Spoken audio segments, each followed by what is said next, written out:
They invited me to a very special reunion on my birthday. I showed up smiling. 28 guests, cake, music, not a word about me. When I asked, Mom laughed. Your birthday? Oh please. This was more important.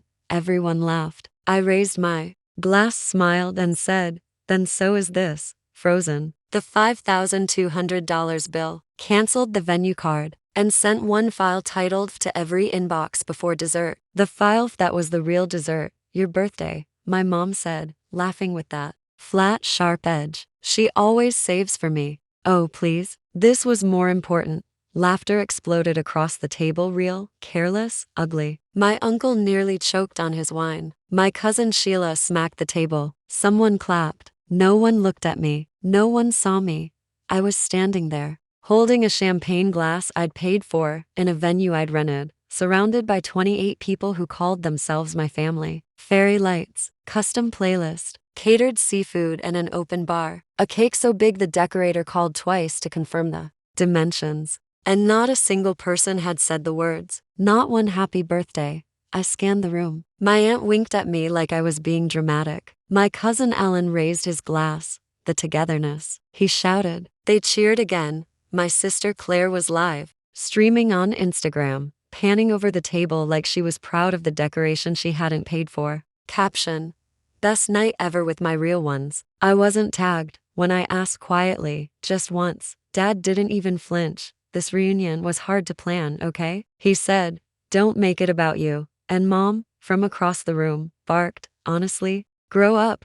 That was the moment, that exact one, when something inside me stopped apologizing. I smiled, lifted my glass, tapped my phone to family, and said, and if this is more important than me, then so is this. The screen behind them, still connected to the slideshow Claire had been looping, flickered, then froze, then changed because I'd already scheduled the file. The file named, one copy every inbox, every phone, every name that had ARFP'd. I canceled the venue's payment mid-toast. Frozen. $5,200 charge from the business card. They didn't know I controlled the cake and paid. The DJ, gone before dessert. But the file that was the real dessert. Not because I wanted revenge, but because I needed closure. Something they were never going to offer me willingly. I used to think love was measured in what you give. I gave them everything. My first real job, I bought Dad a new phone because his was cracked beyond use. No, thank you, he called it. Finally, a real man's phone, and told people at work he'd gotten a promotion bonus. When Claire's car broke down senior year, I sold my laptop, the one I used for work, and wired her $800. She posted a story the next day. Some angels wear hoodies. People commented, your dad's the best. She didn't correct them. When Mom's back pain got worse, I paid for a mattress with orthopedic support 1-0. Claire posted a photo of Mom in bed with a tea and wrote, we always take care of each other in this family. Not once was I mentioned, not even a tag. I didn't say anything. I told myself, you don't do it for recognition. You do it because it's right. That was the story I used to survive until I couldn't anymore. I paid for Claire's master's program full tuition. Her job had fallen through, and Dad said she was emotionally fragile. He said, help her just this once. That once was 26. She graduated. Never said a word. A tea the family barbecue that summer. Dad stood up and toasted himself. Here's to raising kids who know how to support each other. Some families fall apart. Ours, we invest. Everyone clapped, even Claire, with my money's degree in her hand, clapped. Mom looked at me like I should be proud. I told myself, at least she finished. 2 months later, I got a notification from the bank. A $9,300 withdrawal from the shared family account I'd set up years ago for emergencies. It was Claire again. When I called her, she acted offended.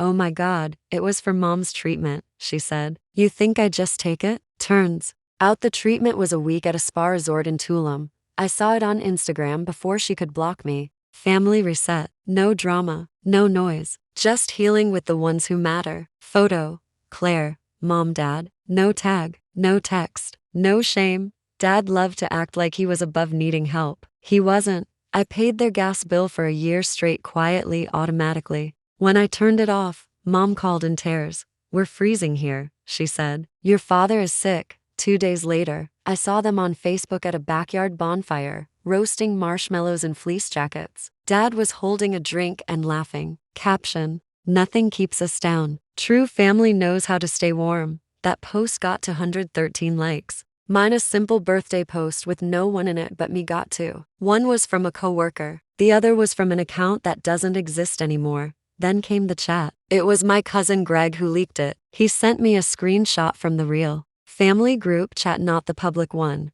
not the memes and weather updates. This one was private. Mean, real. Claire had written, let's not tell him about the reunion until the week of. If he asks, just act like it was a last-minute thing. He ruins the energy. Dad replied, if he shows up, I'll handle it. Might finally make a man out of him. Mom wrote, he just takes things so personally. Let's make this a drama-free night. Someone probably. Aunt Sheila added, let's not give him an opportunity to monologue. Then the part that cracks something permanent. Claire, can we just not invite him at all? I mean, he's family by blood, but it's not like he's real family. The same week, Mom texted me asking for $600. Said the water heater was leaking. Said it was urgent. I asked for a photo. She left me on read. That night, she posted a picture of Claire holding shopping bags in front of a boutique with the caption, Girl Day Finally. I zoomed in. One bag had a designer logo I recognized. I paid their rent that month anyway, not because they deserved it, but because I didn't know how to stop being the good son. Then the windshield happened. I parked outside my apartment, just finished a double shift coffee in one hand, keys in the other. I looked up across the windshield and saw crude black paint. You only exist when we need you. Underneath in red marker, try showing up when it counts. I didn't call the police. I didn't need to. The writing was clear, and I'd finally learned to read. That's when I dug. Claire once bragged that she backed up her entire life, every file, every message, every voicemail. She thought it was power insurance. She forgot she left her old external hard drive in my storage unit, and I never throw anything away.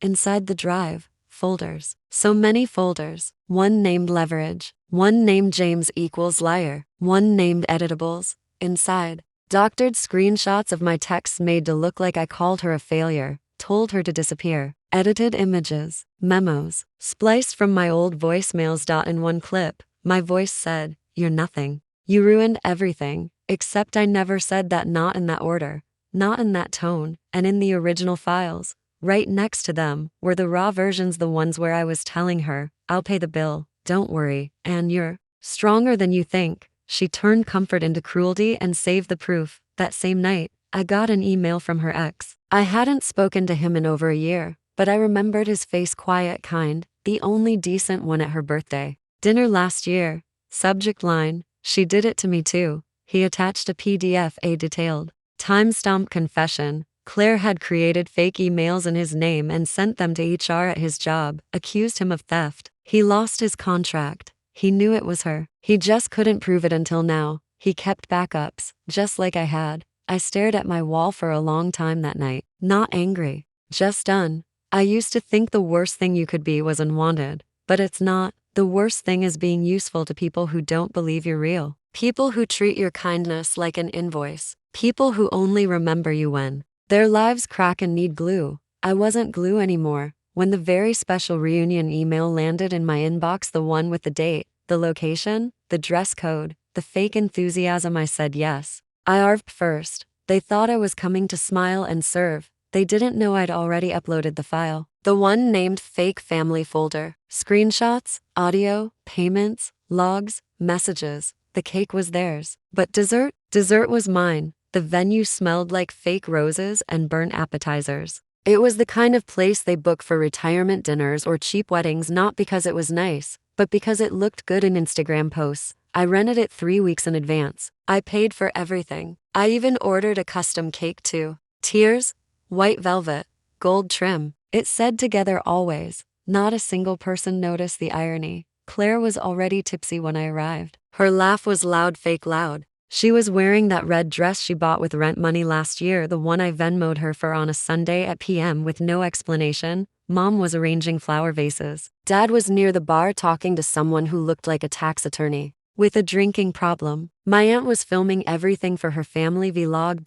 No one greeted me. I walked in with a smile. I always smile. It's how I survived them. There were 28 guests. Every one of them had received a file the day before, they just didn't know it yet. It was sitting in their inbox, silent, named PDF. Some had opened it, some hadn't. It didn't matter. They would see it tonight. Dinner started with Claire giving a toast to being surrounded by the people who truly matter. She said, swaying a little, "Not everyone makes the cut, you know." People laughed. Glasses clinked. She looked right at me. I lifted mine to quiet, polite. Dad stood next to her. His voice carried like it always did, loud, forced, full of showman's pride. Tonight isn't just about reconnecting. It's about reminding ourselves who our foundation is, our blood, our strength. Someone clapped. I think it was Mom, he added, without looking at me. Not everyone shows up when it counts. I smiled wider and stood. I'd like to say a few words, I began, tapping my glass. Silence dropped over the room like a stage curtain. I wasn't going to speak. But since tonight isn't about me and definitely not about my birthday, I figured I'd say a few things, a few chuckles, nervous, then stillness. I pulled out my phone. One tap. I said, that's all it took. The lights dimmed. The projector behind me, which had been playing family photos Claire curated, flickered. I had replaced the slideshow an hour before the party. The first image came up, a screenshot of a group chat. Claire's name in blue. Let's just not invite him. He makes everything weird anyway. Mom's reply agreed. He takes everything personal. This is about love, not guilt. Dad, if he asks, we say it was a surprise. Then maybe he'll pay for it again. Laughter echoed through the room. But not this time. I turned to face them. These were from your phones, I said. Claire, your old drive. The one with your receipts. You should have encrypted it. She gasped. People looked around. No one moved. The next slide. An audio clip. Her voice, stitched together badly. I always hated you. You're nothing. You ruined my life. Then the original clip. Side by side, my voice. Don't worry. I'll cover it. You're stronger than you think. Same date, same file, wildly different. She edited them. I said, she made fake messages, fake audio. She sent them to people, HR departments, family, even to a guy she wanted to break up with so she could ruin him. First a beat, then her ex stood up. Yeah, I invited him. Jake stepped forward, opened a black folder, and said calmly, she did the same to me. I didn't ask him to come out of spite. I asked him because sometimes the only way to stop a pattern is to show it exists. I lost my contract, almost lost my apartment. He told me. She told me if I ever left, she'd make sure I regretted being born. Her words. I kept the texts. He placed printed screenshots on the table. Claire screamed.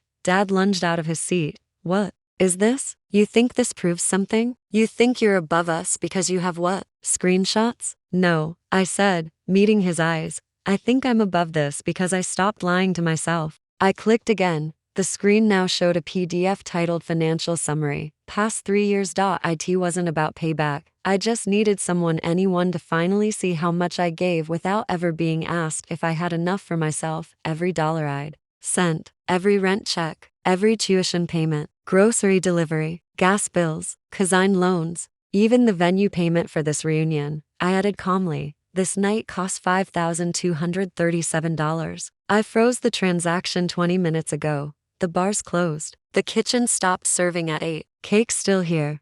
I didn't cancel dessert. Murmurs erupted. Some guests stood. Others whispered. A few left. Claire shouted. He's not thinking clearly. This whole thing feels like an attack, not a conversation. Jake replied. Or maybe you're just afraid of being seen. Then Mom spoke quietly from behind a napkin. You could have just talked to us. I looked at her like I didn't recognize her voice. You mean like when I asked about the family trip I wasn't invited to? Nothing. Or when you used my credit card to buy Claire's graduation ring? Silence. Or when you told people I was emotionally manipulative because I asked for a thank you? Her lips parted. No words. I exhaled. This is what I've learned. I said to the whole room. You don't have to scream to hurt someone. Sometimes silence is enough. Sometimes laughter is worse. I looked at Claire. You laughed when I walked into my own birthday and nobody said the word. I looked at Dad. You clinked glasses and called me a shadow. I looked at Mom. You said nothing. Every time I stepped down from the screen, straightened my jacket, looked at the crowd, smaller now, ashen-faced, quiet, I said, I'm not angry anymore. I'm done. And just before walking out, I said, enjoy the cake. That's the only thing I didn't cancel. They thought it was a meltdown, an emotional tantrum. They thought I'd vanish into the night humiliated, bitter, and eventually come crawling back with another rent payment, another apology, another silence. What they didn't realize was that night wasn't an explosion. It was a launch sequence. The next morning, I made coffee in a kitchen that no one else had the key to. Then I opened my laptop and got to work. First, I changed every password: email, bank, utilities, even the Netflix they still used under my profile. Then I logged into the joint emergency fund account, the one I'd created years ago because family means helping each other. Funny how I was the only one ever doing the helping. 3 taps later, automatic rent payments canceled, health insurance plan for mom terminated, scheduled grocery transfers gone. When the app asked for a cancellation reason, I typed, financial abuse, fraud suspected. I didn't smile. Not yet. At 7:42 am, the call started. First mom, then Claire, then the family chat exploded. Why isn't the rent going through? Mom's insurance just bounced. Did you change the passwords? Please fix this. People are asking questions. What did you do? I didn't answer. I opened a folder on my desktop labeled receipts. Inside, 3 years of transactions, screenshots, audio, a PDF titled Loan Fraud 2021. That one was important because, back in 2021, my father opened a credit card under my name for emergencies. I agreed because I was still naive enough to think his emergencies included me. He used it to buy a smart TV, a sound system, and pay off Claire's overdue phone bill. Last month, he charged $7,800 to that card: restaurants, resort deposits, Botox. I filed a formal fraud report. 28 disputed transactions attached, audio clips where he casually bragged about fixing his credit thanks to James, and 1 voicemail where he threatened to ruin me if I didn't send another 1,000. Then I called the bank. I'd like to report a forged co-signature on a loan application dated August 14, 2020. I said. They asked for proof. I sent them everything: my signature from actual contracts, the loan document with mismatched handwriting, a time-stamped email from Dad pressuring me not to look too closely. The investigation was opened within 36 hours. His credit line was frozen by noon. Claire sent me a 100-word email titled "Seriously?" It started with "You're being vindictive," and ended with "You regret making enemies out of blood." I didn't respond. Instead, I contacted our family lawyer, the one Grandpa used, and submitted an official request to remove myself from all joint ownerships, family assets, and estate claims. I renounced my stake in the house. I gave up the family trust. I opted out of the will voluntarily. When the lawyer asked if I wanted to explain my reasons, I said, they've already taken everything I valued. I'm just closing the account. On the 3rd day, Mom called again. I let it go to voicemail. Her voice shook. James, your father got a letter from the fraud division. He says it's a misunderstanding. We just need you to talk to them. Fix this. You know how this looks. Then softer.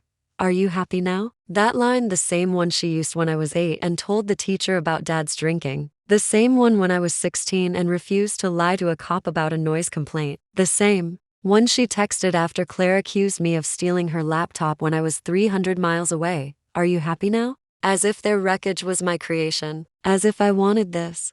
I deleted the message. Then I blocked her number. The final step came a week later. I received a plain envelope in the mail. Inside, legal documents. They were trying to sue me for damages to family reputation. Filed by Claire, supported by Dad. I laughed not because it was funny, but because it was desperate. They were still trying to drag me down while standing in a pit I built with their receipts. So I drafted one final response. I am not part of this family. Not emotionally, not financially, not legally. This is not a bridge you burned. It's a door I locked from the other side. Try knocking if you want, but no one's home anymore. They tried. After the dust settled and the payments froze, after the lawyers stopped calling and the files were real enough to scare them, they tried. Dad sent a voicemail with 3 words, "Let's talk privately." I deleted it. Mom left a handwritten letter in my mailbox. "You'll always be my son." I tore it up and let it go. Claire paid back every dollar, all of it quietly, through my lawyer. No apology, no explanation, just a line in the memo. Debt clearance, no contact. Perfect. I didn't make a speech. I didn't go live. I didn't donate anything under her name. I took the money. I closed the account. I moved on. New city, new Office. New number. The contact card for every old number. No access. Sometimes people ask if I miss them. I don't. I miss who I pretended they were. But I don't miss lies. And I don't miss debt. They thought I was a son. I was just credit. And now, I'm paid in full.